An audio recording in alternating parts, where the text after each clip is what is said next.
Le 23 septembre 1857, dans une plantation prospère de la Louisiane française, 15 personnes périrent dans d'atroces souffrances lors du plus somptueux mariage jamais organisé dans la région. Mais ce ne fut ni une épidémie, ni un accident. Ce fut l'œuvre calculée d'un homme réduit en esclavage qui avait passé 20 années à préparer sa vengeance, une bouchée après l'autre. Si cette histoire vous glace déjà le sang, abonnez-vous à cette chaîne et dites-nous en commentaire de quelle ville vous nous écoutez. Car ce que vous allez découvrir sur les cuisines de cette demeure maudite pourrait bien changer votre regard sur chaque plat que l'on vous sert. Mais pour comprendre pourquoi Auguste Beaumont, un esclave cuisinier réputé pour ses talents exceptionnels, décida de transformer un festin de mariage en banquet mortel, il nous faut remonter aux origines de cette tragédie dans les terres humides et oppressantes du delta du Mississippi, là où l'or blanc du coton cachait les secrets les plus noirs de l'âme humaine. En cette moitié du XIXe siècle, la Louisiane demeurait encore profondément marquée par son héritage français, malgré son rattachement aux États-Unis depuis l'achat de 1803. Dans les paroisses rurales du sud de l'État, les grandes familles créoles perpétuaient un mode de vie aristocratique fondé sur l'exploitation de vastes domaines agricoles et le travail forcé de centaines d'esclaves africains et de leurs descendants. La région baignait dans une atmosphère particulière, où se mêlaient les parfums entêtants des magnolias, l'humidité oppressante des marécages et les échos lointains des champs de travail qui s'élevaient des champs de coton. Les bayous serpentaient paresseusement entre les terres cultivées, charriant leurs eaux sombres chargées de mystères et de légendes que se transmettaient les esclaves de génération en génération. La plantation Belmont s'étendait sur plus de 3000 acres le long des méandres paresseux du bayou Saint-Martin, à une trentaine de milles au sud-ouest de la Nouvelle-Orléans. Ces champs de coton ondulaient à perte de vue sous le soleil écrasant, ponctués çà et là par les chênes centenaires drapés de mousse espagnole qui donnaient au paysage cette beauté mélancolique si caractéristique du Deep South.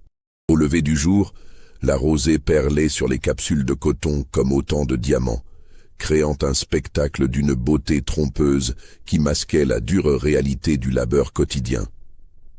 Les terres de Belmont avaient été défrichées à la sueur et au sang des esclaves, arrachées aux marécages hostiles, génération après génération. Chaque acre cultivé représentait des milliers d'heures de travail sous un soleil de plomb, des dos brisés par l'effort, des mains écorchées par les tiges rugueuses du coton. Cette histoire douloureuse imprégnait le sol même de la plantation, comme si la terre avait bu les larmes et le sang de ceux qui l'avaient façonnée.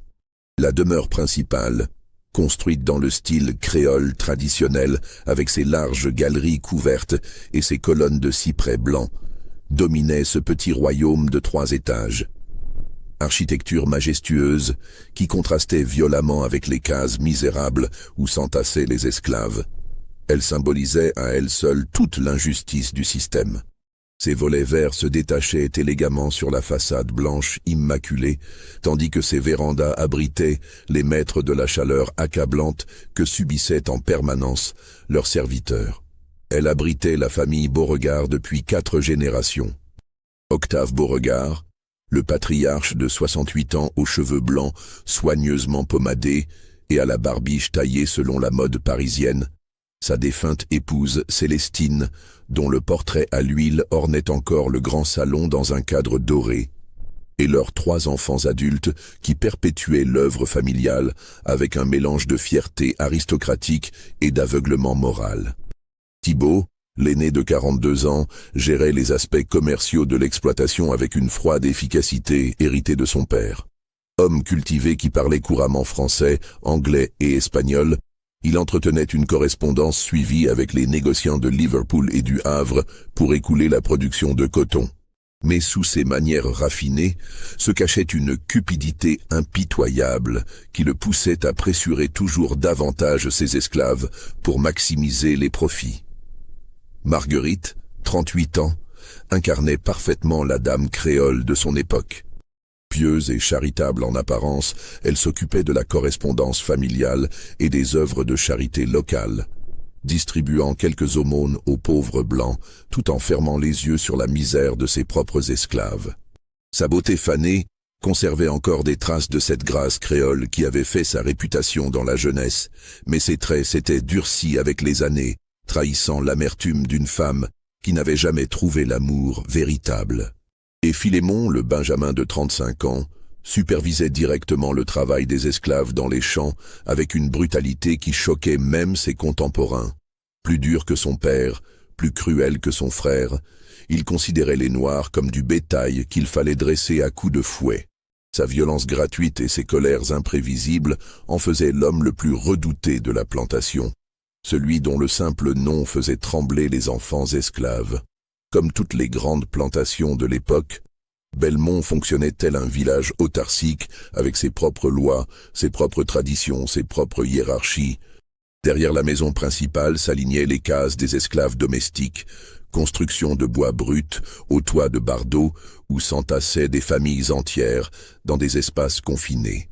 Plus loin, les ateliers du forgeron, du menuisier et du sellier résonnaient du matin au soir du bruit des outils et des machines, tandis que les écuries abritaient les chevaux de race que montaient les maîtres pour leurs promenades dominicales. Les granges débordaient de la richesse produite par cette exploitation humaine, balles de coton, sacs de maïs, tonneaux de mélasse et de rhum. Et au cœur de ce complexe, la cuisine séparée où Auguste Beaumont régnait en maître incontesté depuis plus de 20 années, temple de l'art culinaire qui contrastait étrangement avec la brutalité environnante. Cette cuisine était elle-même un petit univers, avec ses fourneaux de briques, ses batteries de casseroles en cuivre, ses garde-manger remplis d'épices rares et de condiments exotiques. Auguste y avait aménagé son propre laboratoire secret, dissimulé derrière des étagères de bocaux d'herbes séchées où il menait ses expériences botaniques loin des regards indiscrets. Auguste n'était pas un esclave comme les autres, et tous le savaient, sur la plantation. Né sur ces terres en 1815 d'une mère couturière et d'un père inconnu peut-être blanc, il avait montré dès l'enfance des dispositions exceptionnelles pour l'art culinaire. Ses petites mains façonnaient déjà des merveilles avec les restes de cuisine, inventant des saveurs inédites qui surprenaient même les cuisinières expérimentées. Le vieux Beauregard père, reconnaissant ce talent exceptionnel et comprenant le profit qu'il pourrait en tirer, avait pris la décision inhabituelle de faire former Auguste par un chef français de renom. Maître Dubois était venu spécialement de la Nouvelle-Orléans pendant 6 mois pour initier ce jeune esclave au secret de la grande cuisine française. Leçon qui avait coûté une fortune à la famille Beauregard, mais qui s'était révélé être l'un de leurs meilleurs investissements. Auguste maîtrisait désormais les subtilités de la cuisine créole comme peu d'hommes libres, mêlant avec virtuosité les traditions françaises héritées des premiers colons, les épices africaines apportées par les esclaves, et les produits locaux du bayou que lui fournissaient chasseurs et pêcheurs de la région.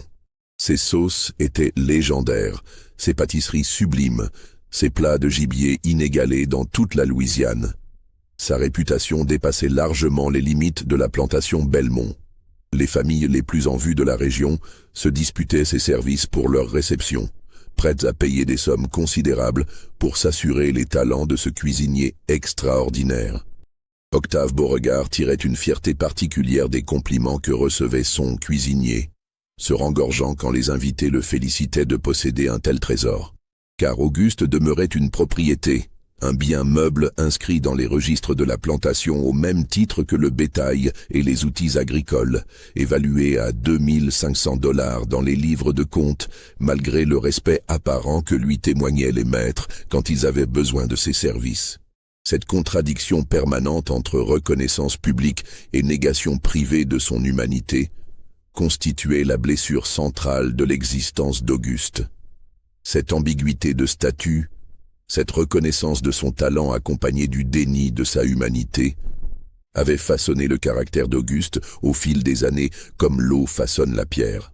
En surface, il se montrait toujours déférent, efficace, presque invisible dans ses déplacements à travers la grande maison. Il connaissait l'art de se faire oublier, de devenir transparent aux yeux de ceux qui le côtoyaient quotidiennement. Mais sous cette façade de domestique parfait couvait une rage froide, alimentée chaque jour par 1000 humiliations quotidiennes. Ces humiliations prenaient 1000 visages. Un geste impatient quand il servait trop lentement. Un reproche cinglant quand un plat ne correspondait pas exactement aux attentes. Un regard méprisant quand il osait exprimer une opinion sur les ingrédients. Pire encore, les conversations qu'il entendait malgré lui, où les maîtres débattaient de sa valeur marchande comme s'il s'agissait d'une bête de somme, supputant son âge de revente ou son potentiel de reproduction. La société créole de Louisiane entretenait en effet des rapports particulièrement complexes avec l'esclavage, bien différent de la brutalité franche des autres États du Sud. Plus raffinée dans ses manières, pétrie de culture française et catholique, elle se piquait de paternalisme et de traitement humain de sa main-d'œuvre servile. Les maîtres se targuaient de bien nourrir leurs esclaves, de les soigner quand ils étaient malades, de respecter leurs unions et leurs traditions religieuses. Mais cette façade civilisée ne dissimulait qu'imparfaitement la violence intrinsèque du système, violence d'autant plus pernicieuse qu'elle se parait des oripeaux de la bienveillance. Car sous les dehors polissés demeurait l'arbitraire le plus total. Le droit de vie et de mort, le pouvoir de séparer les familles, l'autorité de vendre, d'acheter, de punir selon le seul bon vouloir du maître.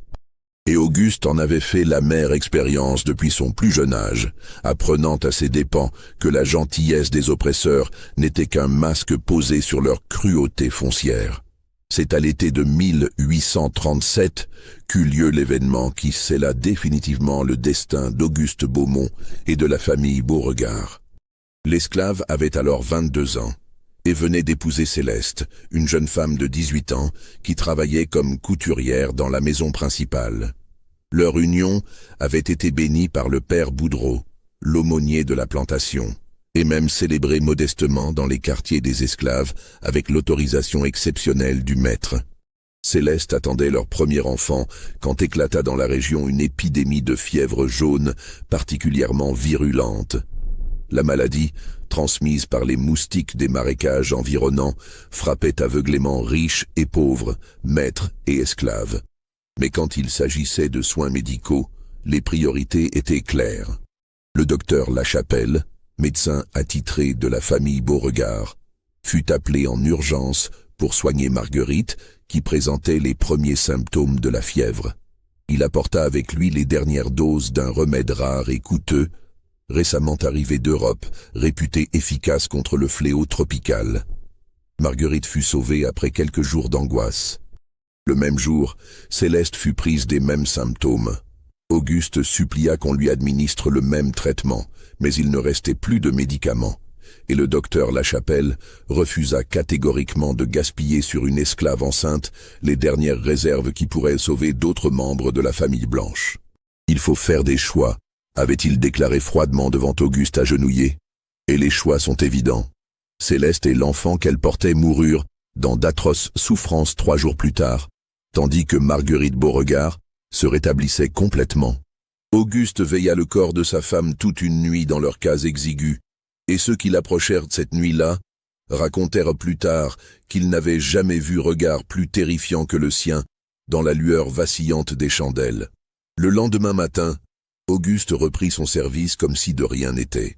Il prépara le petit déjeuner de la famille, servit le thé à Marguerite convalescente, avec la même déférence qu'à l'accoutumée, et répondit aux compliments d'Octave Beauregard sur l'excellence de ses biscuits par son habituel « Merci, maître », murmuré tête baissée. Mais quelque chose avait changé à jamais dans l'âme d'Auguste Beaumont.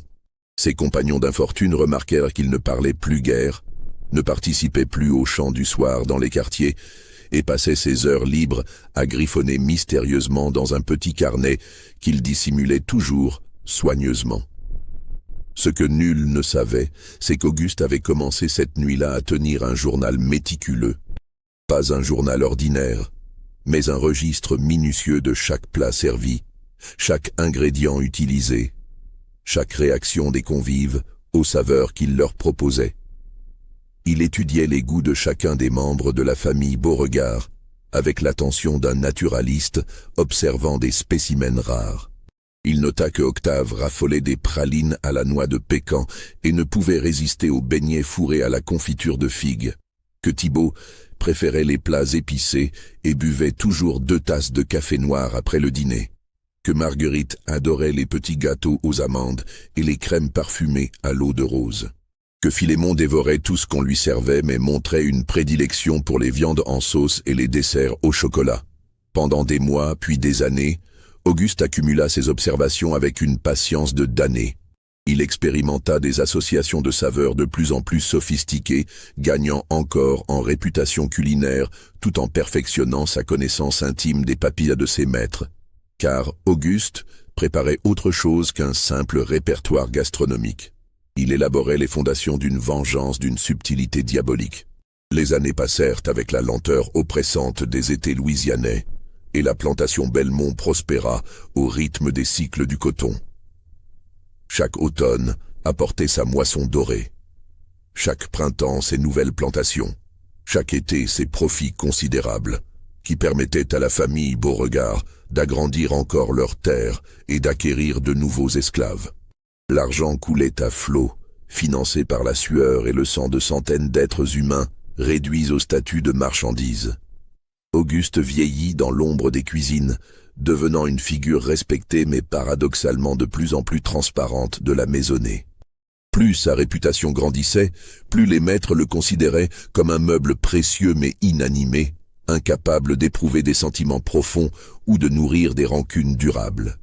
Ils le voyaient préparer leurs repas avec la même régularité mécanique qu'une horloge égrène les heures, sans imaginer un instant la tempête qui grondait sous cette apparente placidité.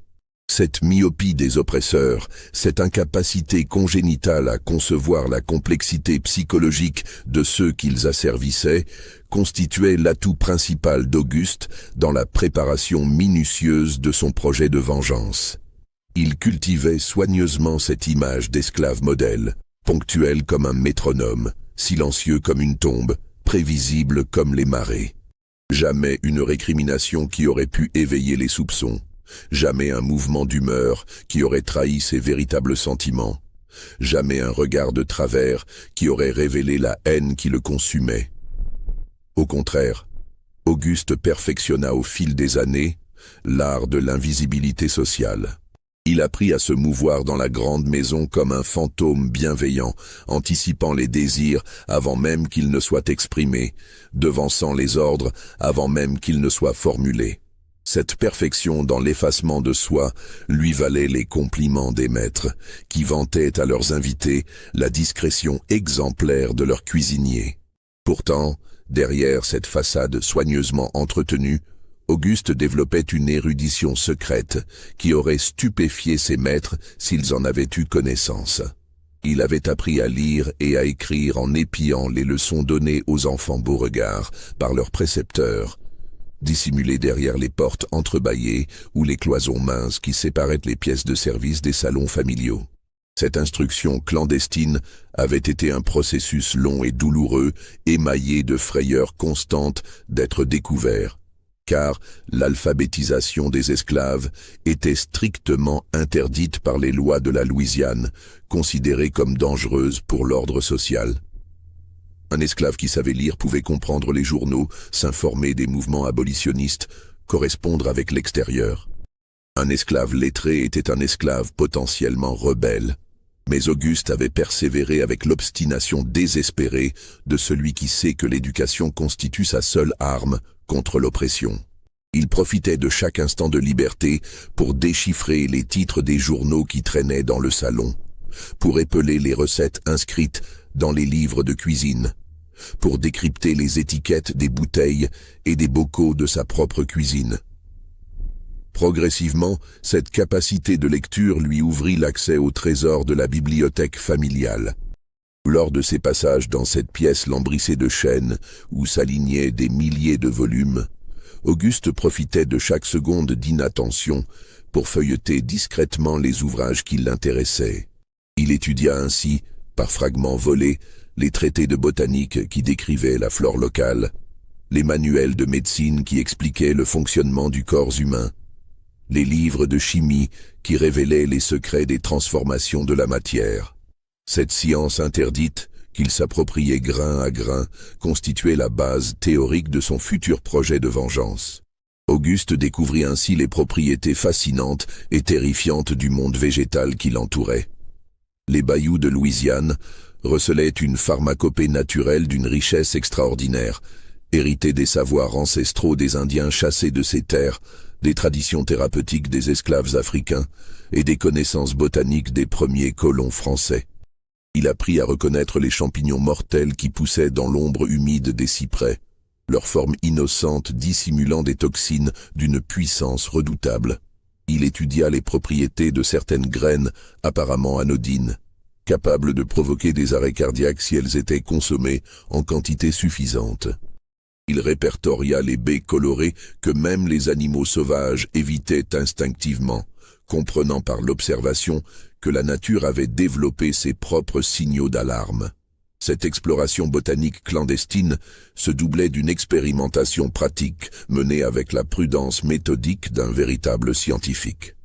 Auguste testait ses découvertes sur de petits animaux qu'il capturait discrètement. Rats des greniers, oiseaux blessés, reptiles des marécages. Il étudiait leurs réactions, chronométrait l'apparition des symptômes, ajustait les dosages selon les résultats observés.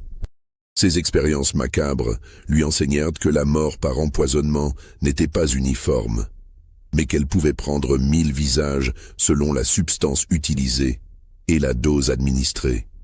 Certains poisons tuaient rapidement dans d'atroces convulsions, d'autres provoquaient une agonie lente et silencieuse, d'autres encore imitaient si parfaitement les symptômes de maladies naturelles qu'aucun médecin n'aurait pu soupçonner un crime. Cette dernière catégorie de toxines retint particulièrement l'attention d'Auguste, car il ne voulait pas simplement tuer ses oppresseurs dans un accès de rage aveugle qui aurait immédiatement révélé sa culpabilité. Non, son projet de vengeance était infiniment plus sophistiqué et plus cruel. Il voulait que ses victimes meurent en comprenant exactement ce qui leur arrivait et qui en était responsable. Mais il voulait aussi que cette mort paraisse naturelle aux yeux du monde extérieur. Pendant ces longues années de préparation secrète, Auguste assista impuissant à bien d'autres injustices qui nourrirent sa détermination et affinèrent sa soif de vengeance. Il vit des compagnons d'infortune fouettés jusqu'au sang pour des peccadilles, leur dos lacéré par le cuir tressé manié par Philémon avec un sadisme évident. Il assista à la séparation déchirante de familles entières, quand les nécessités financières poussaient les maîtres à vendre séparément parents et enfants, époux et épouses. Il fut témoin des viols répétés que subissaient les jeunes femmes esclaves de la part des fils Beauregard. Violence systématique considérée comme un droit seigneurial par ces hommes qui se prétendaient chrétiens et civilisés. Il observa l'indifférence glaciale avec laquelle les maîtres contemplaient la misère de leurs esclaves, leur incapacité totale à concevoir que ces êtres humains puissent souffrir de la même façon qu'eux-mêmes. Mais c'est surtout la prospérité obscène de la famille Beauregard qui révoltait le plus Auguste. Chaque année, la plantation rapportait des dizaines de milliers de dollars de bénéfices, argent qui finançait les voyages en Europe de Thibaut, les toilettes parisiennes de Marguerite, les chevaux de course de Philémon. Cette richesse insolente s'édifiait intégralement sur la misère organisée de centaines d'êtres humains, réduits au statut de bétail productif. Auguste calculait parfois, dans ces moments d'amertume, que la valeur des bijoux de Marguerite aurait suffi à acheter la liberté de toutes les familles esclaves de la plantation.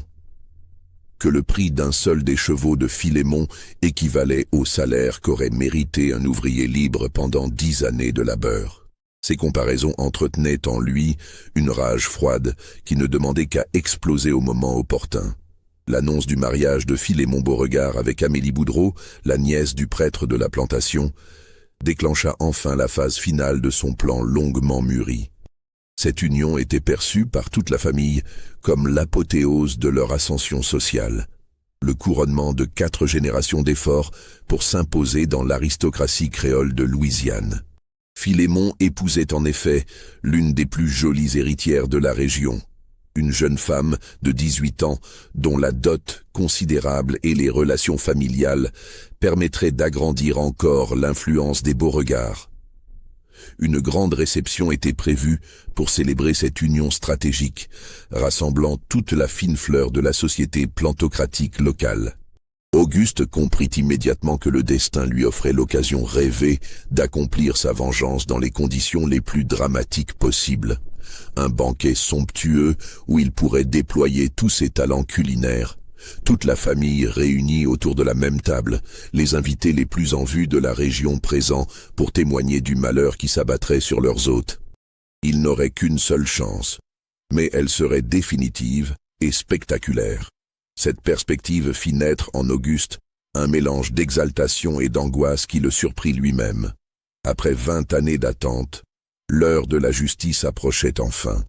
Mais maintenant que le moment fatidique se précisait, il mesurait l'énormité de l'acte qu'il s'apprêtait à commettre. Car Auguste n'était pas un monstre né, et l'idée de donner la mort même à ses pires ennemis ne lui venait pas naturellement. L'organisation du mariage de Philémon mobilisa toute la maisonnée de Belmont pendant des semaines entières, transformant la plantation habituellement si ordonnée en véritable ruche bourdonnante d'activité.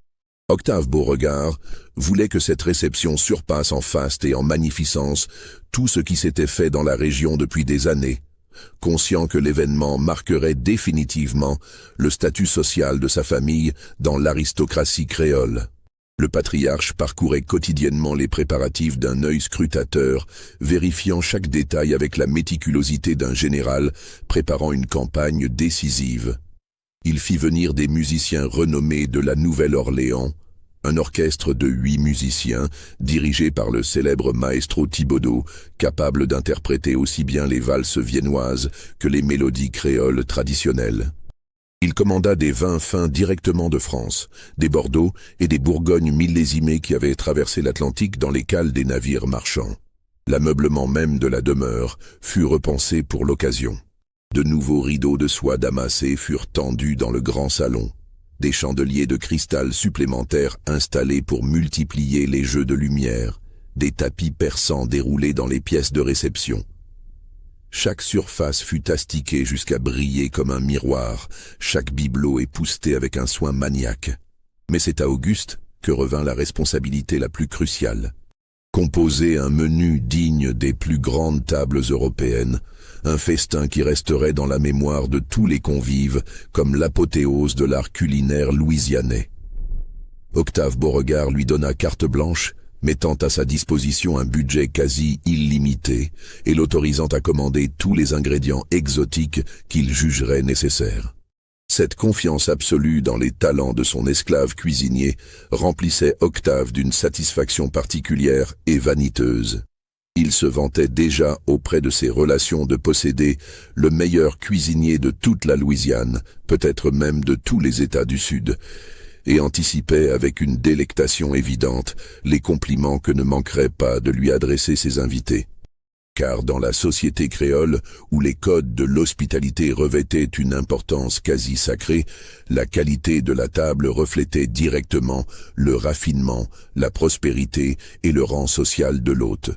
Auguste accueillit ces instructions avec sa déférence habituelle, inclinant respectueusement la tête et murmurant les 8 maîtres, et bien sûr, maître attendu. Mais intérieurement, une exaltation terrible l'envahissait, mélange de jubilation vengeresse et d'angoisse existentielle. Enfin, après 20 longues années d'attente, d'humiliation ravale et de rage contenue, l'heure de la justice approchait.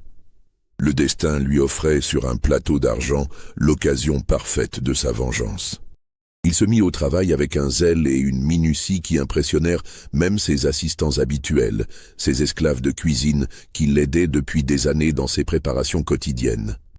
Jamais il ne l'avait vu étudier avec tant d'attention obsessionnelle la composition de ses plats, tester et retester inlassablement chaque recette, ajuster au gramme près la quantité de chaque épice, chronométrer au quart d'heure près les temps de cuisson. Ses gestes avaient en prise une précision chirurgicale, ses yeux une intensité inquiétante. Il parlait encore moins qu'à l'accoutumée, se contentant de donner ses ordres d'une voix sourde, perdue dans des calculs complexes que nul ne pouvait deviner. Parfois, ses assistants le surprenaient immobile devant ses fourneaux, fixant le vide avec une expression indéchiffrable, comme s'il répétait mentalement une chorégraphie invisible. Car Auguste avait effectivement conçu son menu mortel avec l'art consommé et la patience méthodique d'un empoisonneur de génie. Il ne comptait pas utiliser un seul poison violent qui aurait provoqué une mort immédiate et suspecte, révélant instantanément la nature criminelle des décès. Non, sa stratégie était infiniment plus subtile, plus raffinée et plus cruellement calculée. Il allait employer une combinaison savante de toxines naturelles à effet retardé, dissimulées avec un art consommé dans les mets les plus raffinés et les plus appréciés, dosées selon les préférences gustatives personnelles qu'il avait méticuleusement étudiées et répertoriées pour chaque convive au fil de toutes ces années d'observation silencieuse. Chaque membre de la famille Beauregard recevrait son poison personnel, adapté à ses goûts particuliers comme un costume sur mesure. Les pralines à la noix de pécan d'Octave, qu'il dévorait avec la gourmandise d'un enfant, seraient délicatement parfumées avec l'extrait microscopique d'une graine toxique récoltée dans les marécages les plus reculés, substance capable de provoquer une défaillance cardiaque progressive et apparemment naturelle. Les petits gâteaux aux amandes de Marguerite, ces mignardises dont elle ne pouvait jamais se rassasier lors des réceptions, contiendraient une poudre de champignons vénéneux aux effets neurologiques dévastateurs, provoquant d'abord des hallucinations, puis une paralysie progressive du système nerveux central. Le café de Thibaut, ces 2 tasses rituelles qu'il ne manquait jamais de boire après chaque repas, seraient additionnées d'une teinture de baies empoisonnée aux propriétés corrosives, substance qui attaquerait lentement mais sûrement son système digestif en imitant parfaitement les symptômes d'un ulcère perforant. Et les chocolats de Philémon, le futur marié qui se régalait de ses confiseries avec un appétit jamais rassasié, recevrait un traitement tout spécial. Une combinaison mortelle de 3 toxines différentes, soigneusement sélectionnées pour leurs effets complémentaires et garantir une agonie particulièrement longue et douloureuse. Car Auguste voulait que Philémon, le plus cruel de tous ses bourreaux, soit aussi le dernier à mourir. Mais Auguste ne voulait pas seulement tuer ses oppresseurs dans l'anonymat d'un crime parfait. Il voulait que ses victimes comprennent exactement ce qui leur arrivait et surtout qui en était responsable. Il avait donc prévu un dernier raffinement diabolique. Lui-même ne toucherait à aucun des plats empoisonnés, prétextant le jeûne rituel que s'imposaient traditionnellement les cuisiniers créoles les jours de grandes réceptions pour s'assurer de la pureté de leur création. Et quand les premiers symptômes apparaîtraient chez ses victimes, quand la terreur se peindrait sur leur visage, alors Auguste révélerait la véritable nature de son chef-d'œuvre culinaire. Il voulait voir la compréhension d'honneur dans leurs yeux. La peur remplaçait l'arrogance, l'humilité succédait au mépris. Il voulait qu'ils réalisent que l'esclave qu'ils avaient cru connaître et dominer était en réalité leur maître à tous. Car Auguste avait décidé de mourir lui aussi ce jour-là. Pas empoisonné comme ses maîtres, mais lynché par les invités horrifiés quand ils comprendraient ce qui venait de se passer. Il préférait cette mort violente, mais digne à une vie d'esclavage prolongée. Au moins partirait-il en ayant prouvé que l'intelligence et la volonté pouvaient triompher de l'oppression, même au prix de la destruction mutuelle. Les préparatifs culinaires avancèrent selon les plans d'Auguste. Il récolta discrètement ses ingrédients mortels lors de ses sorties autorisées dans les bayous pour chercher des herbes aromatiques. Il distilla patiemment ses extraits toxiques dans des fioles microscopiques qu'il dissimula dans les recoins secrets de sa cuisine. Il répéta mentalement 100 fois la chorégraphie de l'empoisonnement, calculant au quart d'heure près le moment où il incorporerait chaque poison dans chaque plat. Mais si Auguste avait tout prévu sur le plan technique, il n'avait pas anticipé l'émotion qui le saisirait à l'approche de l'échéance. Plus la date du mariage approchait, plus il ressentait une angoisse grandissante. Non pas la peur de mourir qu'il avait déjà acceptée, mais l'appréhension de commettre un acte irréversible qui le rendrait semblable à ses oppresseurs. Car Auguste n'était pas un monstre. 20 années de rage contenue ne l'avaient pas déshumanisé au point de pouvoir tuer de sang-froid sans éprouver de doute. Il pensait à Céleste, à l'enfant qu'il n'avait jamais eu, à tous les esclaves morts dans l'indifférence générale. Mais il pensait aussi aux domestiques innocents qui pourraient toucher par accident aux plats empoisonnés, aux invités qui ne lui avaient personnellement fait aucun mal, à l'horreur que représenterait cette tuerie pour les témoins survivants. Cette tension psychologique donnait à Auguste un comportement de plus en plus étrange à mesure que le jour J approchait. Ses assistants remarquèrent qu'il parlait seul en préparant ses plats, qu'il sursautait au moindre bruit, qu'il contemplait longuement ses mains comme s'il ne les reconnaissait plus. Mais ils attribuèrent ces bizarreries au stress naturel d'un cuisinier chargé d'une réception d'une importance exceptionnelle. Le 23 septembre 1857 se leva radieux sur la plantation Belmont. Un de ces matins dorés de fin d'été, où l'air embaumait encore les magnolias et où la rosée perlait sur les feuilles de coton. Rien dans cette beauté paisible ne laissait présager l'horreur qui allait bientôt s'abattre sur la demeure. Auguste se leva avant l'aube, comme chaque jour depuis 20 ans. Mais cette fois son cœur battait si fort qu'il entendait son pouls résonner dans ses tempes. C'était le jour qu'il attendait depuis la mort de Céleste, le jour où justice serait enfin rendue, ou du moins c'est ce qu'il se répétait en allumant les fourneaux de sa cuisine. La matinée se déroula dans une agitation fébrile. Les derniers préparatifs du mariage mobilisaient toute la plantation.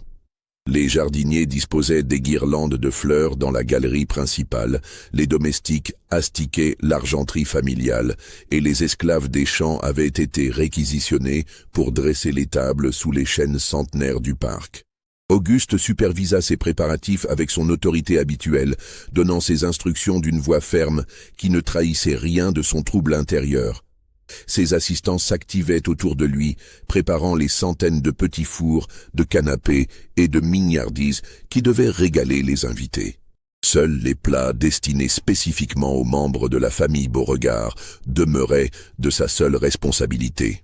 Vers midi, les premiers invités commencèrent à arriver.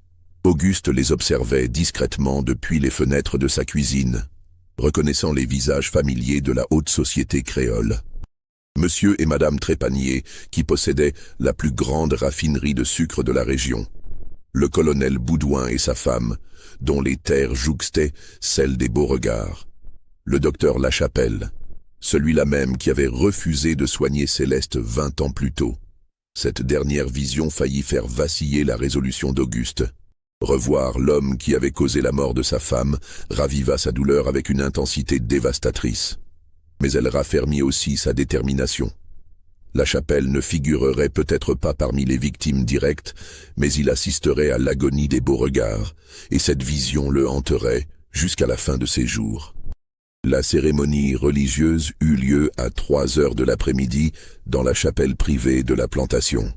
Auguste entendit les cantiques et les prières depuis sa cuisine, où il mettait la dernière main à son œuvre mortelle.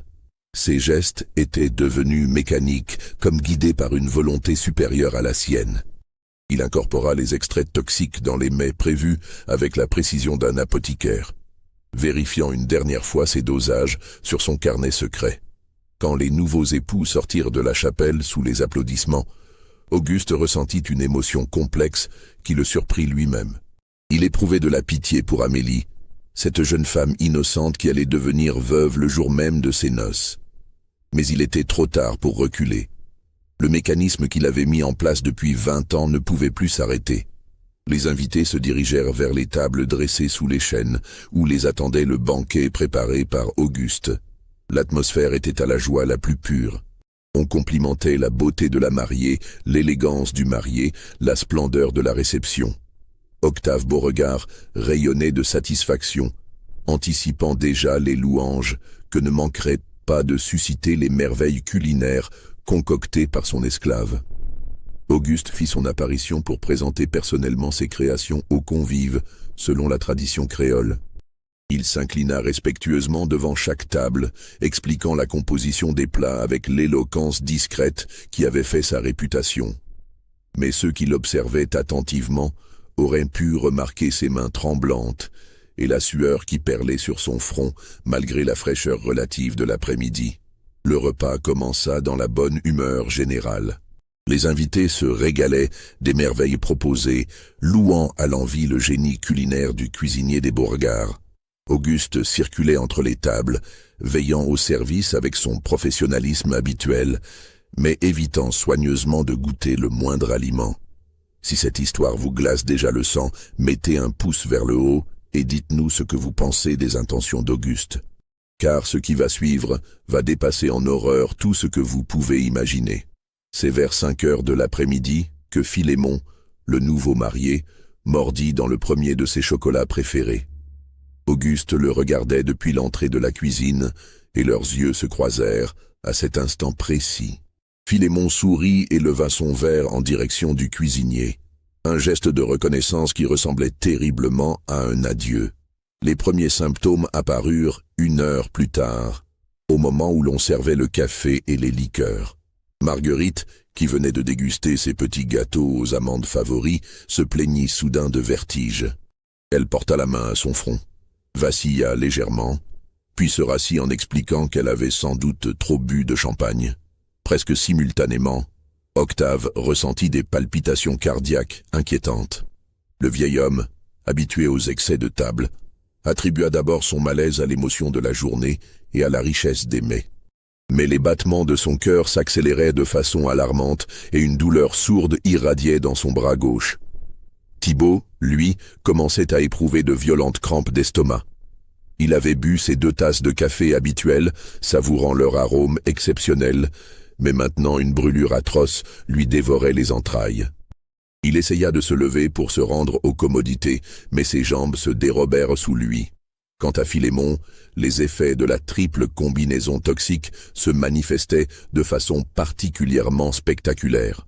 Il était pris de convulsions qu'il tentait désespérément de dissimuler, tandis que sa vision se troublait et qu'un goût métallique envahissait sa bouche.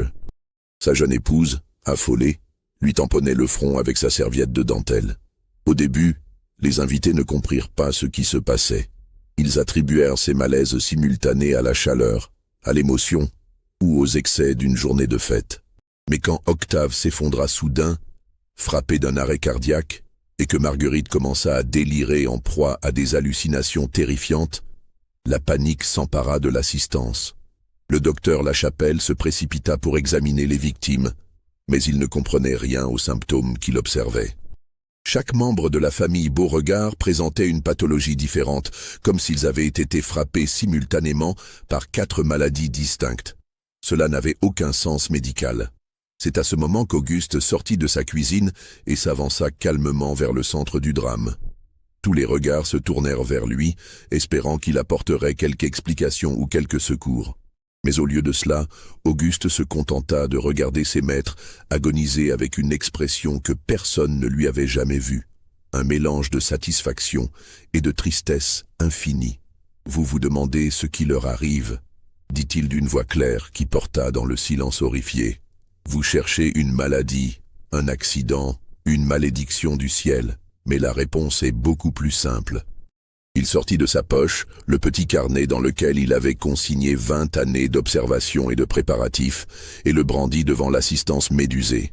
« Ceci est l'œuvre de l'homme que vous appelez Auguste, votre esclave cuisinier, celui que vous considérez comme un meuble, comme un animal savant, juste bon à vous préparer de bons petits plats.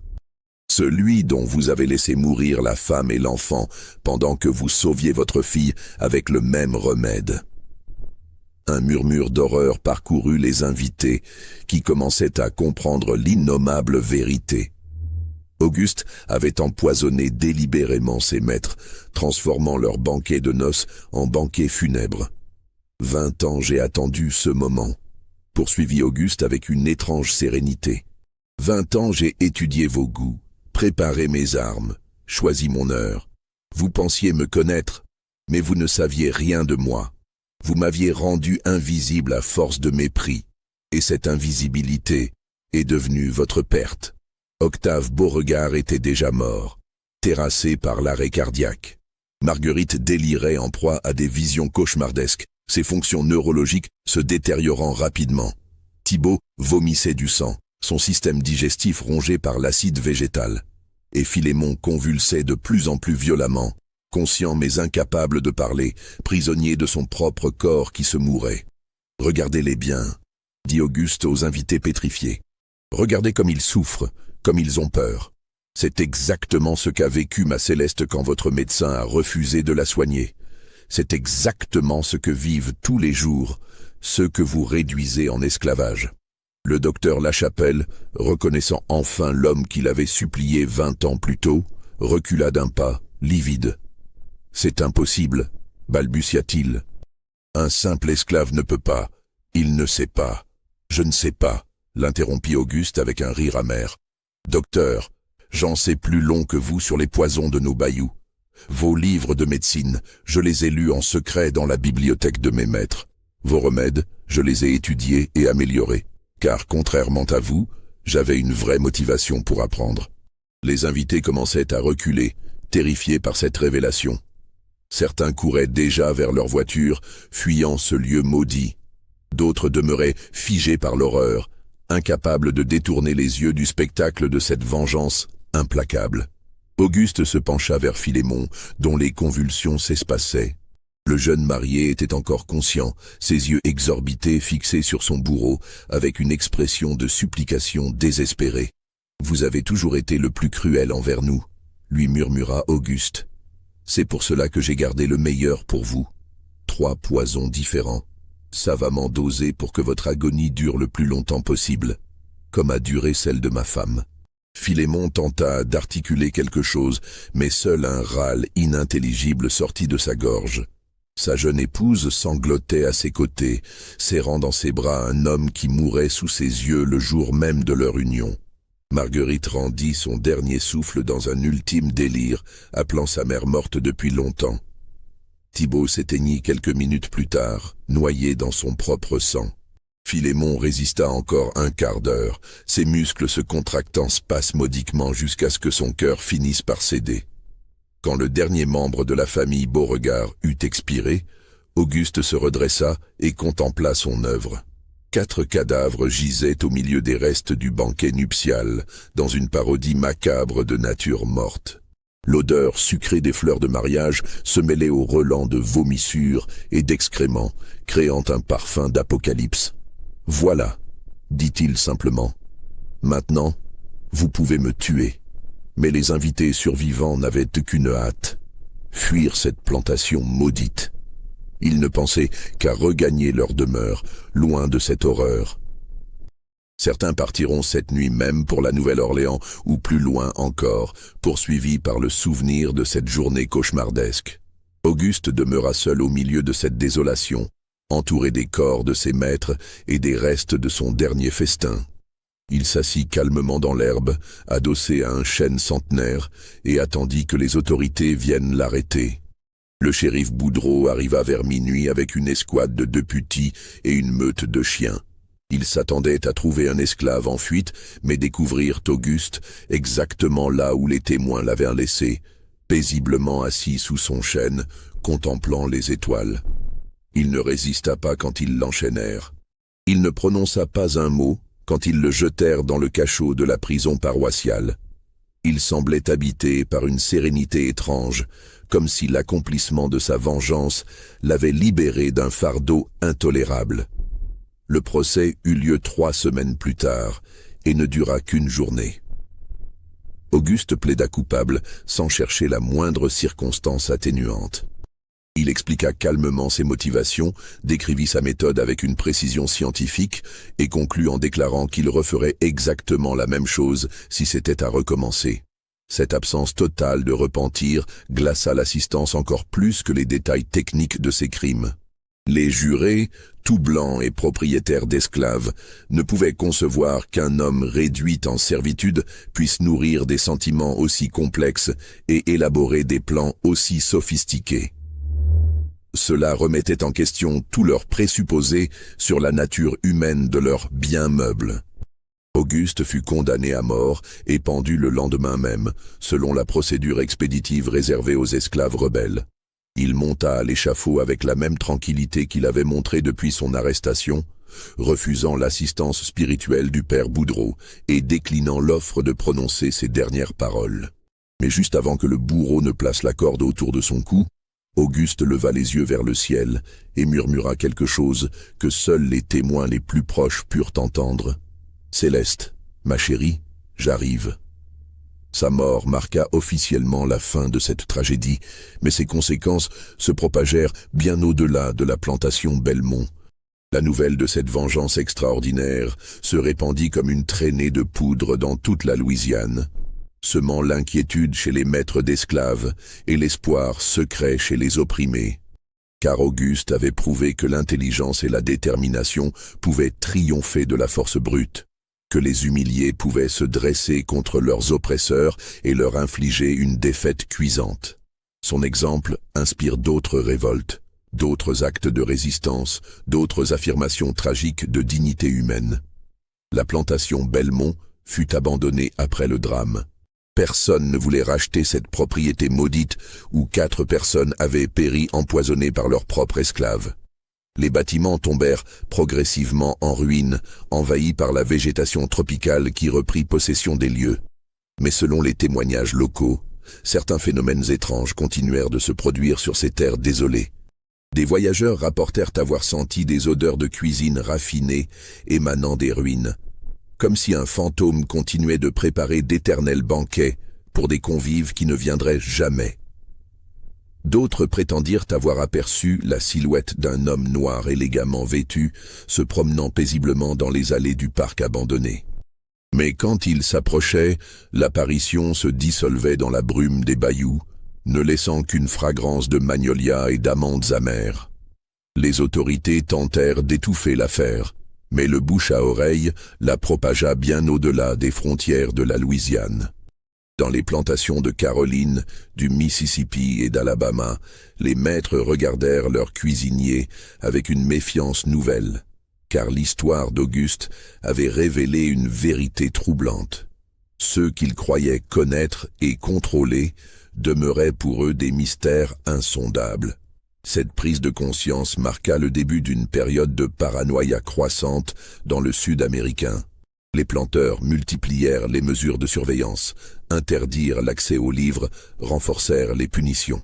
Mais paradoxalement, cette répression accrue ne fit que nourrir davantage la rébellion latente, car Auguste Beaumont avait accompli bien plus qu'une simple vengeance personnelle. Il avait démontré que l'esclavage contenait en lui-même les germes de sa propre destruction, que l'oppression absolue engendre inévitablement la résistance absolue. Son geste tragique annonçait les convulsions qui allaient bientôt déchirer l'Amérique.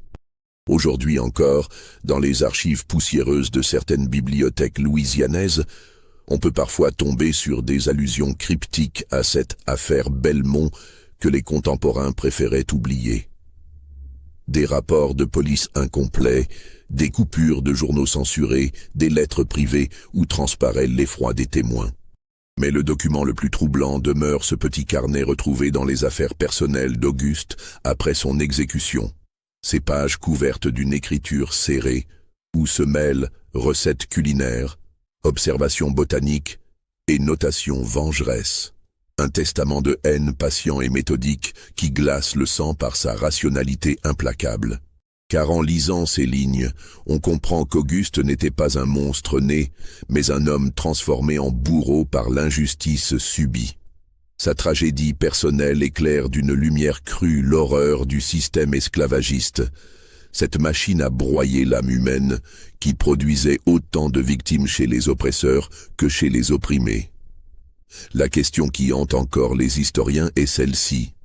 Combien d'autres Auguste Beaumont ont vécu et sont morts dans l'ombre des plantations américaines, emportant leurs secrets avec eux? Combien de vengeances silencieuses, de résistances cachées, de tragédies personnelles l'histoire officielle a-t-elle occultées? Et vous, qu'en pensez-vous? Cette histoire d'Auguste vous semble-t-elle crédible? Pensez-vous qu'un homme puisse nourrir une telle rancune pendant 20 ans avant de passer à l'acte? Dites-le nous en commentaire, abonnez-vous à cette chaîne si ces mystères de l'histoire vous passionnent, et partagez cette vidéo avec ceux qui, comme vous, se demandent si la vérité n'est pas parfois plus terrifiante que la fiction. Car au fond, la véritable question que pose l'histoire d'Auguste Beaumont n'est pas de savoir s'il a réellement existé, mais de comprendre pourquoi son geste nous trouble encore aujourd'hui. Peut-être parce qu'elle nous rappelle que derrière chaque sourire servile peut se cacher une rage rentrée, que derrière chaque acte d'obéissance peut couver une révolte en gestation. L'histoire d'Auguste nous enseigne que l'oppression, même la plus totale en apparence, ne parvient jamais à éteindre complètement la soif de justice qui habite le cœur humain. Elle nous rappelle aussi que cette soif, quand elle ne trouve pas d'exutoire légitime, peut se transformer en une vengeance terrible qui détruit autant celui qui l'exerce que celui qui l'a subi. Dans les bayous silencieux de Louisiane, là où s'élevait autrefois la plantation Belmont, les cypres centenaires continuent de murmurer dans le vent leurs secrets oubliés. Et parfois, dit-on, quand la lune éclaire les ruines envahies par la mousse, on peut encore sentir flotter dans l'air cette fragrance d'amandes amères qui signait la signature mortelle du plus redoutable cuisinier de l'histoire américaine.